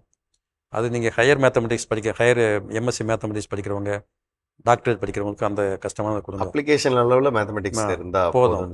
அதை வந்து கொஞ்சம் சிம்பிளிஃபை பண்ணி கொடுக்கலாம், கஷ்டமாகிட்டு கொடுக்கக்கூடாது. அதான் இப்போ வந்து இன்ஜினியரிங் காலேஜில் முன்னாடி நான் படிக்கும்போது 8 காலேஜ் தான் இருந்துச்சு. இப்போ கிட்டத்தட்ட 500 காலேஜஸ் இருக்குது. எல்லா கிராமத்துலேயும் ஒரு காலேஜ் இருக்குது. ஸோ அங்கே வந்து டீச் பண்ணுற அவ்வளவு ஆட்கள் இல்லை. முன்னாடி இந்த மாதிரி எக்ஸ்பர்ட்ஸ் கிடையாது. ஸோ இப்போ ஒரு இது எனக்கு வருது, டீச்சிங் ஒரு பெரிய ப்ரொஃபஷன். டீச்சிங் வந்து இப்போ நிறையா காலேஜஸ் இருக்குது. கவர்மெண்ட் நிறையா காலேஜஸ் இன்க்ரீஸ் பண்ணிட்டே போகிறாங்க. ப்ரைவேட்லேயும் நிறையா காலேஜஸ் வருது. நிறைய பேர் ஸ்டூடெண்ட்ஸ் இருக்காங்க. ஸோ அது இப்போ ஃபாரின்லாம் பார்த்தா டீச்சிங் ஒரு பெரிய ப்ரொஃபஷன். இங்கே நம்ம டீச்சிங் வந்து கொஞ்சம் வாத்திரி வேலைன்னு சொல்லி கொஞ்சம் யாரும் விரும்புகிறதில்ல. ஸோ அதை நீங்களாம் இருக்கீங்க, நீங்கள் லைக் பண்ணி வந்திருக்கீங்க. அது மாதிரி ஸோ டீச்சிங் ப்ரொஃபஷனுக்கும் எல்லோரும் வரலாம். அது வந்து ஒரு எப்பயுமே இருக்க ஒரு மரியாதையான தொழில். ஸோ சார் வந்து அரசு துறைகளில் டெக்னிக்கல் சைட் மட்டும் இல்லாமல் கல்வியாளர்களாகவும் போகலாம் அப்படின்றதையும் சொல்லியிருக்காங்க. அதனால் எந்த கோர்ஸ் வேணாலும், பிஇயில் எந்த கோர்ஸ் வேணாலும் எடுங்க, கோர் கோர்ஸாக எடுங்க. ஸ்பெஷலைசேஷன் பிஜி அளவில் போங்க, அல்லது நீங்கள் அலைடு சப்ஜெக்டில் ஸ்பெஷலைசேஷன் போய்க்கலாம் அப்படின்னு சொல்லியிருக்காங்க. அதை தெளிவுபட வச்சுங்க, கோர் கோர்சஸ். ஏன்னா ஸ்பெஷலைஸ் கோர்சஸ் போயிட்டு அது அங்கே போய் படிக்கிறதுக்கு சிரமப்பட்டு அல்லது அங்கீகாரம் இல்லாத கல்லூரிகளை படித்து சிரமப்பட வேண்டாம் அப்படிங்கிறது ரொம்ப தெளிவாக சொல்லியிருக்காங்க. அது மட்டும் இல்லாமல் எல்லா துறைகளையும் வேலைவாய்ப்பு நிறையா இருக்குதுன்னு சொல்கிறாங்க. எந்த இன்ஜினியரிங் கோர்ஸாலும் வேலைவாய்ப்புகள் நிறையா இருக்குது. ட்ரெண்டுக்கு தகுந்த மாதிரி அந்த சைக்கிள் மட்டும் மாறுபடும். அதனால் தாராளமாக நம்பி படிங்க, நீங்கள் படிக்கிறத விருப்பப்பட்டு படிங்க அப்படின்னு சொல்லியிருக்காங்க. தொடர்ந்து நம்ம மிஸ்டர் ஜூலியஸ் அவர்கள்ட்ட கேட்போம். மிஸ்டர் ஜூலியஸ், நீங்கள் வந்து இப்போ சார் கூட சொல்லிட்டு இருந்தாங்க, என்ஜினியரிங் மாணவர்களை காட்டிலும் பிஎஸ்சி மாணவர்களுக்கு, அதாவது சயின்ஸ் ஆர்ட்ஸ் மாணவர்களுக்கு ஃபோக்கஸ் போகுது ஐடி இண்டஸ்ட்ரி எல்லாம். இந்த கார்ப்பரேட் செக்டாரில் உள்ள நுழையணும் அப்படின்னா இந்த ஆர்ட்ஸ் அண்ட் சயின்ஸ் மாணவர்கள், ஐயா எப்படி சொன்னாங்க இல்லைங்களா, தமிழ் படித்தாலும் ஏஎஸ் ஆகலாம் அப்படின்னு சொல்கிற மாதிரி, ஒரு தமிழ் மாணவன் ஒரு ஆங்கில மாணவன் ஐடி இண்டஸ்ட்ரிக்குள்ளே நுழைய முடியுமா? கான்டென்ட் ரைட்டர்ஸ்லாம் சொல்கிறாங்க. ஸ்கிரிப்ட் ரைட்டர்ஸ்க்கு அங்கே சில இங்கிலீஷ் படித்தவங்களுக்கு சில வேலை வாய்ப்புகள் இருக்குலாம் சொல்கிறாங்க. அப்படி ஆர்ட்ஸ் அண்ட் சயின்ஸ் ஸ்டூடெண்ட்ஸ்க்கு கார்ப்பரேட்குள்ளே வரணும் அப்படின்னா அவங்க என்னென்ன ஸ்கில்ஸு டெவலப் பண்ணிக்கணும், அந்த ஸ்கில்ஸ் கொடுக்கக்கூடிய படிப்புகள் என்னென்னு ஒரு லிஸ்ட் கொடுத்தீங்கன்னா நம்ம தம்பிகள் நோட் பண்ணிக்குவாங்க. கண்டிப்பாக. ஸோ முதல்ல நம்ம ஐடி துறையில் பார்த்தீங்கன்னா அந்த போர்ட்ஃபோலியோ சார்ந்தமான ஒரு தொழில்துறை படிப்புகள் இருக்கிறது. அது சார்ந்து ஜென்ரலாக ஆர்ட்ஸ் அண்ட் சயின்ஸ் நிறைய கோர்சஸ் இருக்குது. இப்போ ஐடியை பார்த்தீங்கன்னா ஐடி துறையில் வந்து ஐடி மெயின் கோர் அந்த ஜாப்ஸ் இருக்குது. ஐடி எனேபிள் சர்வீஸ்னு சொல்லுவோம். IT enable service like data processing, data entry, data designing, அந்த மாதிரி பப்ளிக் ஜாப்ஸ் நிறைய இருக்குது. BPO, verbal and non verbal communication, BPO, medical transcription, அதுமாதிரி நிறைய ஐடி எனேபிள் ஜாப்ஸ் நிறையா இருக்குது. அதுவுமே ஐடி துறை ஐடி ஜாப்ஸ் தான். IT enabled service, allied IT. Correct. So அதுக்கு வந்து இந்த பர்டிகுலர் போர்ட்ஃபோலியோ தான் ஸ்டூடெண்ட்ஸ் வேணுங்கிற அவசியம் இல்லை. So any degree with communication skill, their domain knowledge கரெக்டாக இருந்ததுன்னா they very good at to go into the IT enabled service jobs. அப்போ அவங்க வந்து கம்யூனிகேஷன் ஸ்கில் மட்டும் இருந்தால் போதும் ஐடி இண்டஸ்ட்ரிக்குள்ளே நர்சிங் படித்தவங்க கூட உள்ளே வரலாம். ட்ரூ. ஸோ அப்படி தான். ஸோ அந்த they are enabled. That is one set of job in the IT. Second the core வந்து the IT core, the coding development, software testing, நம்ம முன்னாடி சொன்ன அந்த லேயர்ஸ்லாம் அதில் வருது. அதுக்கு வந்து அந்த பர்டிகுலர் போர்ட்ஃபோலியோ வந்தால் அவங்களுக்கு தான் மெயினாக சூட் ஆகும். பிகாஸ் அந்த போர்ட்ஃபோலியோ தான் அவங்க டிகிரி லெவலில் அந்த கோர்சஸ் வந்து ஃபண்டமெண்டல்ஸ் அங்கே கொடுக்குறாங்க. லைக் கம்ப்யூட்டருடைய மெயின் பேசிக்ஸ் அண்டர்ஸ்டாண்டிங், சாஃப்ட்வேர் டெவலப்மெண்ட்டுடைய ப்ரோக்ராமிங், அந்த ஸ்கில்ஸ்லாம் அங்கே நடக்குது. ஸோ அந்த செட் ஆஃப் கோர்சஸ் நிறையா இருக்குது. அப்படி சொல்லும் போது நீங்கள் வந்து அதில் வந்து arts and science, BCA, BSc, that is arts and science course. BSc computer சயின்ஸாக இருக்கலாம், பிஎஸ்சி ஐடியாக இருக்கலாம். என்ஜினியரிங் கோர்ஸ் தான் இருக்கணுங்கிற அவசியம் கிடையாது. அப்போ தாராளமாக நம்பி அவங்க நம்ம ஆர்ட்ஸ் அண்ட் சயின்ஸில் இருக்கக்கூடிய கம்ப்யூட்டர் சயின்ஸ் கோர்ஸஸ் எடுக்கலாம். தாராளமாக ஐடி எடுக்கலாம். இண்டஸ்ட்ரி தாராளமாக எடுக்கலாம்.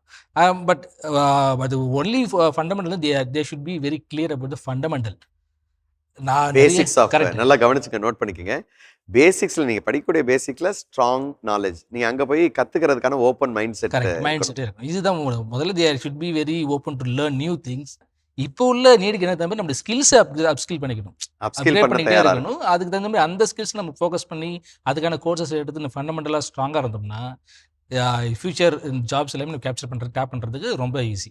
ஸோ மாணவர்கள் நான் சொல்கிறது என்னன்னா, இப்போ இஃப் யூ சூஸ் ஐடி அப்படின்னு சொன்னீங்கன்னா கோ ஃபார் சச் இது.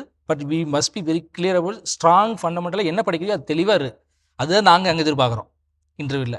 நீங்கள் மாடர்ன் ரெஸ்யூமில் பார்த்தீங்கன்னா நிறைய மாடர்னாக போட்டவங்க லேட்டஸ்ட் டெக்னாலஜி போட்டிருப்பாங்க. ஆனால் அதை பற்றி கேட்டோம்னா ஃபண்டமெண்டலாக என்ன எப்படி நடக்குதுன்னு தெரியாது. ஆனால் அங்கே தேவைப்படுறது ஃபண்டமெண்டல் நீங்கள் எப்படி படிச்ச வரைக்கும் எவ்வளோ how much you are clear, how much you are strong அப்படிங்கிறது தான். அது ரியலாக ஒரு எக்ஸசைஸ் கொடுத்தோம்னா ஒன்று தண்ணியில் அட்டம் பண்ண முடியுமா அப்படிங்கிறது தான் பார்க்குறாங்க. அதுக்கு மெயினாக உள்ளது you must be open to learn communication skill, but problem solving skill, அப்புறம் வந்து அந்த லாஜிக்கல் திங்கிங், இது வந்து இருந்தாலே ஃப்ரெஷ்ஷராக உள்ளது எனி ஜாப்ஸுக்கு கிராக் பண்ணுறதுக்கு பெட்டராக இருக்கும். Please note down logical thinking, problem solving skill, communication, அது கூடவே உங்கள் self inclination to learn, openness to learn, இதெல்லாம் இருந்தால் நீங்கள் ஐடி இண்டஸ்ட்ரிக்குள்ளே எளிமையாக எந்த படிப்பாக இருந்தாலும் போகலாம்னு சொல்லியிருக்காங்க. சார்கிட்ட வந்து நம்ம சார் இப்போ நீங்கள் சொன்னீங்க மத்திய அரசாங்கத்துக்கு போகிற நிறைய கல்லூரிகள் வந்துருச்சுன்றதை சொன்னீங்க. எந்த மாதிரியான கல்லூரிகளை அவங்களை தேர்ந்தெடுக்கணுங்கிறது, ஏன்னா இப்போ நிறைய போகஸ் இன்ஸ்டிடியூஷன்ஸு போயிட்டு அங்கீகாரம் இல்லாத படிப்புக்கு போய் அவங்க ஏமாந்து போயிடுறாங்க. அப்புறம் காம்படிட்டிவ் எக்ஸாமுக்கு போயிட்டு சில நேரங்களில் தெரிவு பெற்ற பிறகு சர்டிஃபிகேட் வெரிஃபை பண்ணுறப்ப திடீர்னு அவங்க வந்து எலிஜிபிலிட்டி இல்லை, அது இதெல்லாம் சொல்கிறாங்க. அப்படிப்பட்ட சூழ்நிலையில் இந்த 12th முடித்த மாணவர்களுக்கு எந்த மாதிரியான நிறுவனங்களில் அவங்க சேரணும், கல்வி நிறுவனங்களில் அவங்க சேரணும், முதல் தரமாக கவர்மெண்ட்லேருந்து தொடங்கி ப்ரைவேட் நிறுவனங்களில் எப்படி சேரணும் அப்படிங்கிறத கொஞ்சம் நமக்கு தெரியும். எது கவர்மெண்ட்டோடைய இன்ஸ்டிடியூஷன்ஸ்னு தெரியும். இப்போ நம்ம இன்ஜினியரிங் காலேஜ் பார்த்திங்கன்னா கவர்மெண்ட் காலேஜஸ்ன்னு இருக்குது. இப்போ கவர்மெண்ட் எய்டட் காலேஜ்னு ஒரு கேட்டகரி இருக்குது. அதுக்கப்புறம் செல்ஃப் ஃபைனான்சிங் காலேஜ்னு இருக்குது. இப்போ நீங்கள் அந்த அட்மிஷன் ப்ரோசரில் பார்த்தாவே தெரியும் எந்தெந்த காலேஜ் இருக்குது, அந்த ஒவ்வொரு காலேஜ் எங்கே இருக்குது, அதோட கோட் நம்பர் என்ன. ஸோ இதெல்லாம் பார்த்தா தெரிஞ்சு போயிடும். போகஸ் காலேஜை வந்து நீங்கள் ஈஸியாக ஏதோ ஒரு யூனிவர்சிட்டியும் போடுவாங்க, நீங்கள் அதுக்கெல்லாம் போகக்கூடாது. இந்த லிஸ்ட்டில் இருக்க காலேஜ் மட்டும் படிங்க. அது இல்லாமல் உங்களுக்கு அது எல்லாருக்குமே தெரியும். இப்போ பார்த்தா நிறைய இன்ஸ்டிடியூஷன்ஸ் வந்திருக்கு, அது நமக்கே தெரியாது. ஃபார் எக்ஸாம்பிள் IIITன்னு ஒன்று இருக்குது, Indian institute of information technology. அதை பற்றியெல்லாம் நம்ம பேசலை. IIT பேசுகிறோம், IIIT அது நிறையா 25 இன்ஸ்டியூஷன் இருக்குது நம்ம நாட்டில், இந்தியா ஃபுல்லாக. அதெல்லாம் புதுசாக வந்த இன்ஸ்டியூஷன்ஸ். நம்ம காஞ்சிபுரத்தில் இருக்குது, திருச்சியில் இருக்குது. ஸோ அங்கே வந்து நிறையா கோர்சஸ் இருக்குது, ஐடி கோர்சஸ் நிறைய. In fact less takers sir, competition ரொம்ப குறைவு. அது தெரியாது. அதுக்கு எல்லாமே பேசிக் என்னன்னா அவங்க எல்லாமே இந்த JEE ஐஐடிக்கு என்ட்ரன்ஸ் வைக்கிறாங்கல்ல, அதில் 2 லெவல் இருக்குது. ஜேஇ மெயின் ஒன்று, அட்வான்ஸ்ட் ஒன்று. மெயினில் எழுதுனாலே போதும், மெயின் தான் லோயர் லெவல். அதை நீங்கள் கிளியர் பண்ணிட்டீங்கன்னா இந்த ட்ரிபிள் ஐடிலாம் போகலாம்.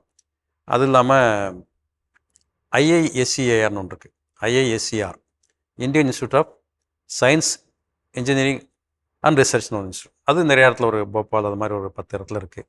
அந்த இன்ஸ்டியூட்டில் பார்த்தீங்கன்னா நீங்கள் சொன்ன மாதிரி இந்த ஸ்காலர்ஷிப்லாம் இருக்குது, ஃப்ரீ ஸ்காலர்ஷிப். அது நீங்கள் அட்மிஷன் ஆகி உள்ளே போயிட்டீங்கன்னா உங்கள் பெர்ஃபார்மன்ஸ் வச்சு ஃபுல் ஸ்காலர்ஷிப்பும் கிடைக்கும். அது 5 இயர் கோர்ஸ் இருக்குது, 3 இயர்ஸ் கோர்ஸ் இருக்குது. ஸோ அதெல்லாம் யாருக்குமே தெரியாது. அதுக்கெல்லாம் என்ட்ரன்ஸ் எக்ஸாம் இருக்குது, தனியாக வைக்கிறாங்க, அதெல்லாம் எழுதணும். அதே மாதிரி நிஃப்ட்னு ஒன்று இருக்குது, ஃபேஷன் டெக்னாலஜி. இப்போ நிறைய பேர் இன்ஜினியரிங்லாம் படித்தப்போ வேணாம், ஃபேஷன் டெக்னாலஜி படிக்கலாம் அப்படின்றாங்க. நிஃப்ட்னு ஒரு சென்னையில் ஒரு நிஃப்ட் ஒரு காலேஜ் இருக்குது. அதுக்கெல்லாம் என்ட்ரன்ஸ், எல்லாமே என்ட்ரன்ஸ் தான். நீங்கள் டிசம்பர் மாதம் அப்ளை பண்ணணும். அப்போ அடுத்த வருடம் தயாராகிறவங்களுக்கு தான் ஆமாம், இப்போ இந்த பேட்சில் நீங்கள் மிஸ் பண்ணிட்டீங்க. நீங்கள் அப்ளை பண்ணியிருந்தேன்னா ஓகே, பண்ணாதவங்க மிஸ் பண்ணிட்டீங்க. 11th மாணவர்கள் 10th படிக்கிறவங்க கொஞ்சம் இதெல்லாம் கவனத்தில் எடுத்துங்க. அப்புறம் கியூட்னு ஒன்று இருக்குது, cute common university entrance test. அது எப்படி இருக்குன்னா, சென்ட்ரல் கவர்மெண்ட் இன்ஸ்டியூஷன் நிறையா இருக்குது, ஆர்ட்ஸ் காலேஜஸ். இப்போ சென்ட்ரல் யூனிவர்சிட்டி இருக்குது, ஒவ்வொரு ஸ்டேட்டுக்கு கிட்டத்தட்ட ஒரு சென்ட்ரல் யூனிவர்சிட்டி இருக்குது. பக்கத்தில் பாண்டிச்சேரி யூனிவர்சிட்டி இருக்குது, பெரிய இன்ஸ்டியூட், 200 ஏக்கரில் இருக்குது. அதில் பார்த்தா கேரளாவிலேருந்து பசங்க வந்து படிக்கிறாங்க. திருவாரூரில் கூட இருக்குல்ல? ஆமாம், திருவாரூரில் இருக்குது. பாண்டிச்சேரி பக்கம் இல்லை, திருவாரூரில் இருக்கிறது ஒன்று தமிழ்நாடு சேர்ந்தது, பாண்டிச்சேரி சேர்ந்தது பாண்டிச்சேரியில் இருக்குது. அதை பார்த்தா கேரளா, அந்த ஆந்திரா பீப்புளெலாம் நிறைய பேர் படிக்கிறாங்க. ஆனால் தமிழ்நாட்டிலேருந்து யாரும் போகிறது, ஏன்னா அதுக்கு வழி தெரியல.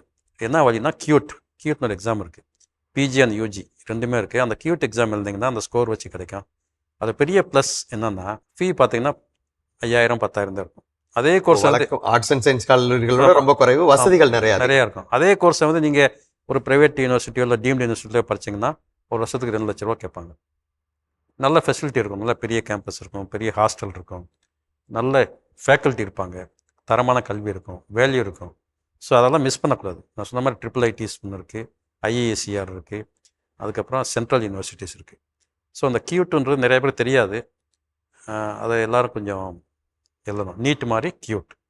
ஸோ தனித்துவமான நிறுவனங்கள், அரசு நிறுவனங்கள் சொல்லியிருக்காங்க. நீங்கள் விருப்பப்பட்ட பாடங்களை படிக்கலாம், ரொம்ப குறைவான சொற்ப தொகையில் படிக்கலாம் அப்படின்ற தகவலையும் சொல்லியிருக்காங்க. இந்த வருடம் தேர்வு எழுதாதவர்கள் கூட அடுத்த வருடம் தயாராக இருக்கவங்க, 11th மாணவர்கள் 10th மாணவர்கள் இதை பயன்படுத்தி அடுத்த வருஷத்துக்கு நீங்கள் தயாராகும் பொழுது கியூட் எக்ஸாமோ இல்லை ஜேஇ அட்வான்ஸ் எக்ஸாமோ அதுக்கான தயாரிப்புகளை நீங்கள் ஈடுபட்டால் எளிமையாக நீங்கள் குறைவான கட்டணத்தில் நீங்கள் விருப்பமான பாடங்களை படிக்கலாம். தொடர்ந்து நம்ம இறுதியாக நம்ம இருக்கிறோம். மிஸ்டர் ஜூலியஸ், நீங்கள் சொல்லுங்கள், நம்ம மாணவர்களுக்கு +2 மாணவர்களுக்கு ஐடி அல்லது கார்ப்பரேட் செக்டாருக்குள்ளே வர்றவங்களுக்கு நீங்கள் இறுதியாக நீங்கள் சொல்ல விரும்புகிறது என்ன மாதிரியான கல்லூரிகளை தேர்ந்தெடுக்கின்றது சொல்லுங்கள். பொதுவாக இந்த சம்மந்தமான கோர்சஸுக்கு பெரும்பாலும் காலேஜ் செலக்ட் பண்ணும்போது இது ஒருமே தொழில் படிப்பான சார்ந்தான கோர்சஸ் தான் இருக்கும். மெயினாக வந்து டெக்னிக்கல் எஜுகேஷன் போது ஏஐசிடி அப்ரூவ் கோர்சஸாக முதல்ல அங்கே பார்க்கணும். ஏஐசிடி டெக்னிக்கல் எஜுகேஷன் கவுன்சிலோட அப்ரூவல் உள்ள கோர்சஸாக பார்க்கணும். ஒரு நிறுவனத்தை நம்ம பார்க்கும்போது, ஒரு கல்லூரியை செலக்ட் பண்ணும்பொழுது அதனுடைய சார்ந்த அந்த என்வாயர்மெண்ட்டை நம்ம பார்க்கணும். பொதுவாக அதுக்கு உள்ள நம்ம படிக்கிறது எல்லாமே நம்ம வந்து சாஃப்ட்வேர் அந்த டெக்னிக்கல் சம்மந்தம் வரதில்லை. அதனுடைய தொழிற்கூடம் ஆய்வகங்கள் வந்து கரெக்டாக இருக்கா, எக்யூப்ட் இருக்காங்கிறது அந்த லேப்லுக்கு பார்க்கணும்.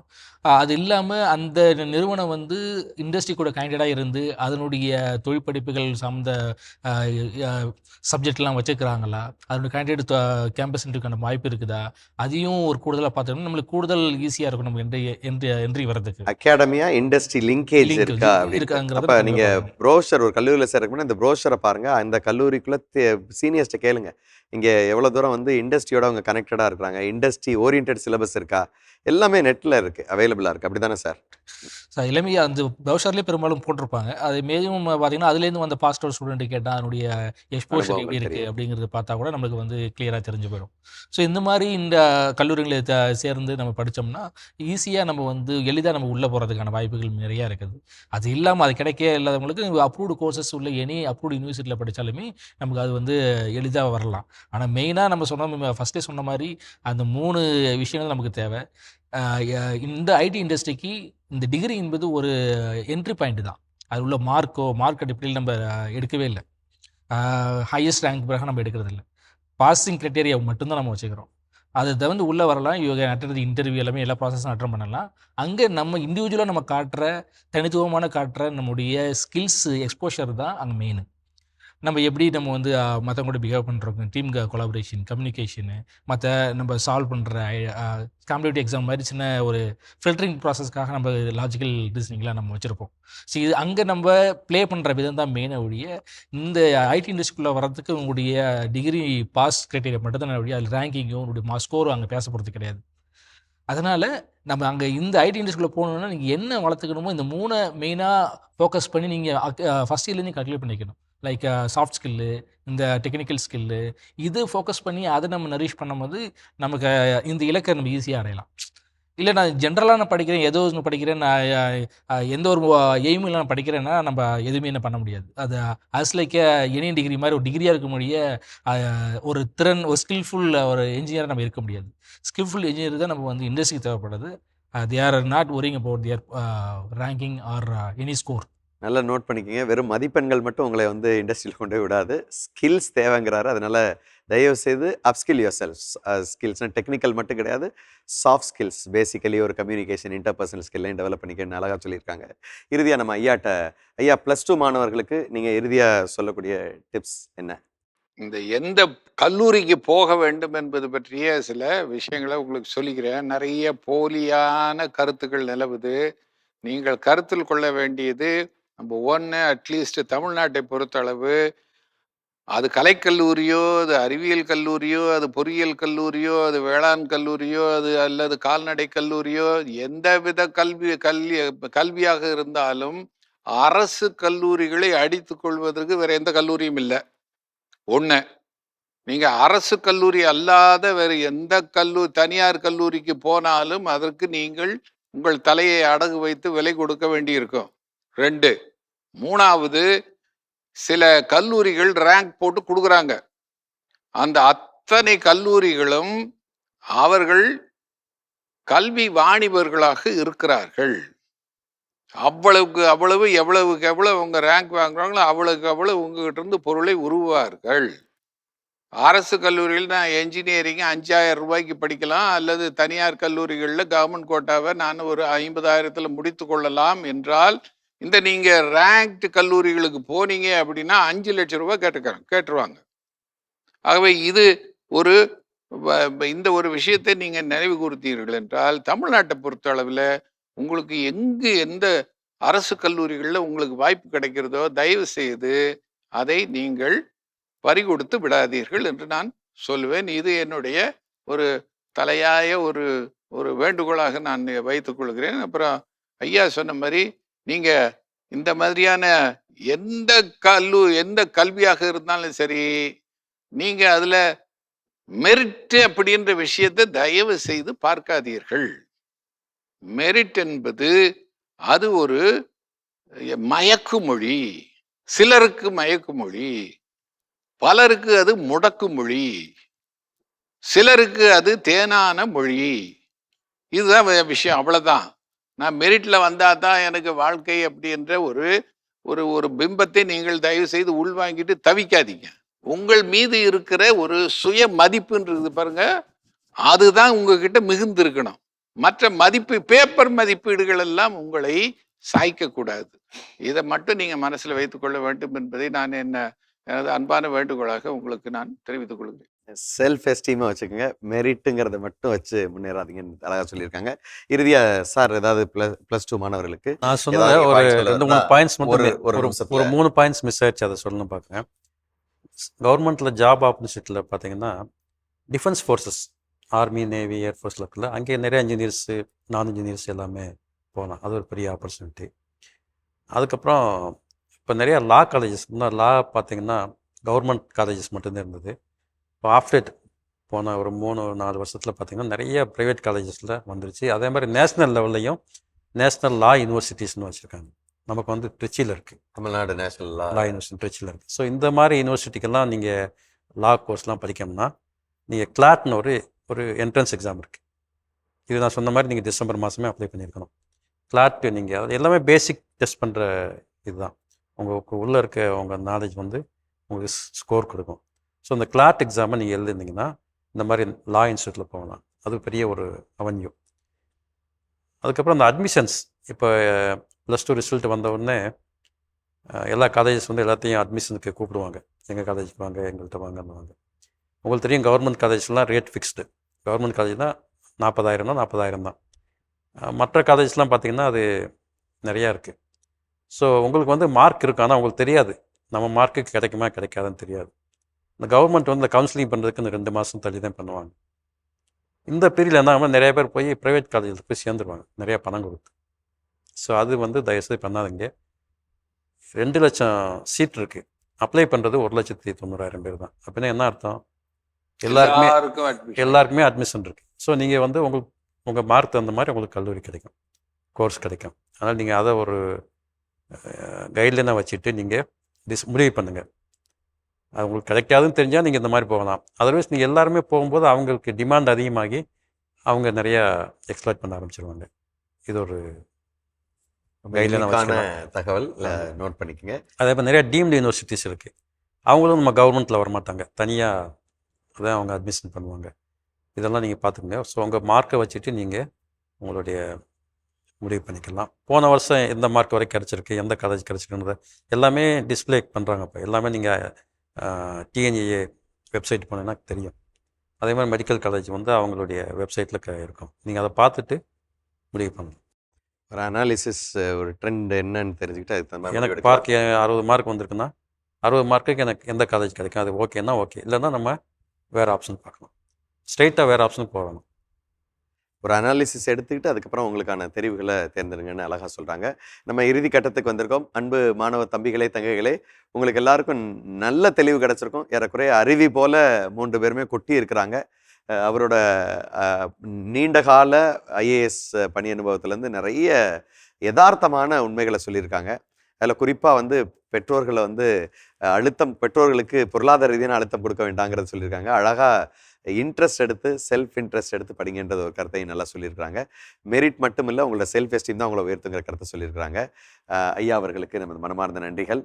தொடர்ந்து சார் வந்து சென்ட்ரல் கவர்மெண்ட்டில் இருக்கக்கூடிய நிறைய வேலைவாய்ப்புகள், அவென்யூ ஓப்பன், அப்புறம் நமக்கான ஒரு மாயை வந்து தனியார் துறையில் தான் நிறைய சம்பளம் இருக்குது அப்படிங்கிறதெல்லாம் இல்லை.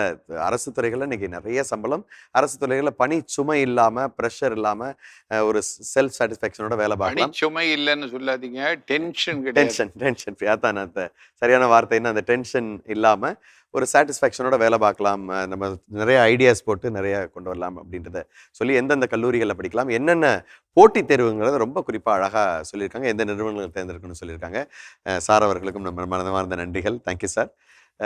நம்ம young and energetic mister Julius வந்து இன்னைக்கு ட்ரெண்டில் இருக்கக்கூடிய ஐடி இண்டஸ்ட்ரி உங்கள்கிட்ட வந்து என்ன எதிர்பார்க்குது, என்ன படிப்புகள் படிக்கலாம், என்ன மாதிரியான ஸ்கில் செட்டை நீங்கள் வளர்த்துக்கணுன்றது ரொம்ப தெளிவாக அழகாக சொல்லியிருக்காங்க. Thank you very much mister Julius.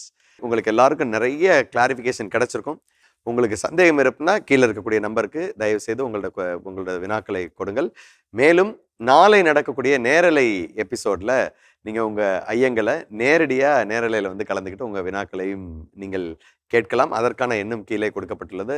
நீங்கள் வந்து உங்களோட தெளிவுகளை நேரடியாக எக்ஸ்பர்ட்ஸ் கிட்ட கேட்டு தெரிந்து கொள்ளலாம். உங்களோடு விடைபெறுகிறோம். கனவு மெய்ப்பட வாழ்த்துக்கள். நன்றி.